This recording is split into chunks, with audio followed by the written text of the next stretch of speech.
হঠাৎ করেই কৌতূহল জল্পনার কেন্দ্রবিন্দুতে একটি গাড়ি বাধারঘাট পেট্রোল পাম্প সংলগ্ন এলাকায় সন্দেহজনকভাবে ঘোরাফেরা করা একটি গাড়িকে ঘিরে চাঞ্চল্য ছড়ায়।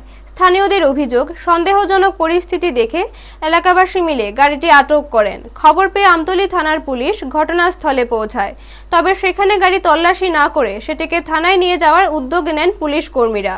ঘটনাস্থলে তল্লাশি না হওয়ায় সাধারণ মানুষের মধ্যে নানা প্রশ্নের উদ্রেক হয়েছে। গাড়িটির ভেতরে এমন কি ছিল যার জন্য থানায় নিয়ে গিয়ে তল্লাশি করার সিদ্ধান্ত নেওয়া হলো, তা নিয়ে জল্পনা বাড়ছে। পুরো ঘটনার বিষয়ে পুলিশ কিছু জানায়নি। বিষয়টি নিয়ে এলাকার চর্চা অব্যাহত রয়েছে। ব্যুরো রিপোর্ট, নিউজ তৎকাল 24। না না, মালিক তুমি নি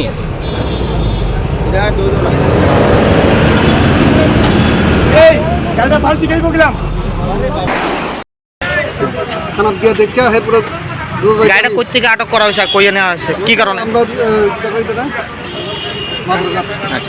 মাদারঘাটে মানে পাবলিকে আটকে রাখছে। আমি তো আইছি দুনিয়া ঘুরিয়া এনে কি আছে না আছে এটা তো আমি কথা করতে পারি না।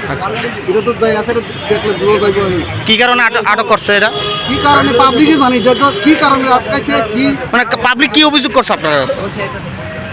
পাবলিকে কইতেছে মানুষের বাড়ি দিতে চাইছে মনে শুনছি আমি। আপাতত খবর পাইছি যে একটা গাড়ির মধ্যে ঝামেলা হয়েছে। আপনার এখানের মধ্যে রোড ব্লক হয়ে আছে কলেজের সামনে। তো আমরা 112 খবর দিচ্ছি, আমরা আইসি এসে দেখলাম রোডের মধ্যে ড্রাইভাররা আটকে রাখছে। তো আমরা গাড়িটা সাইড করে সেলফি দিয়েছি। না আমরা চেষ্টা করছি না, পুলিশ কারবাই করবো, পুলিশ থানাতে নিয়ে যাইবো, এটিনগর পিএস, তারা এটা নেক্সট কারবাই। এটা তো আমাদের কাছে এইসব কোনো খবর নাই। আমরা আইসি শুধু গাড়ির জাম, পাবলিক গ্যাদারিং, তো পাবলিক গ্যাদারিং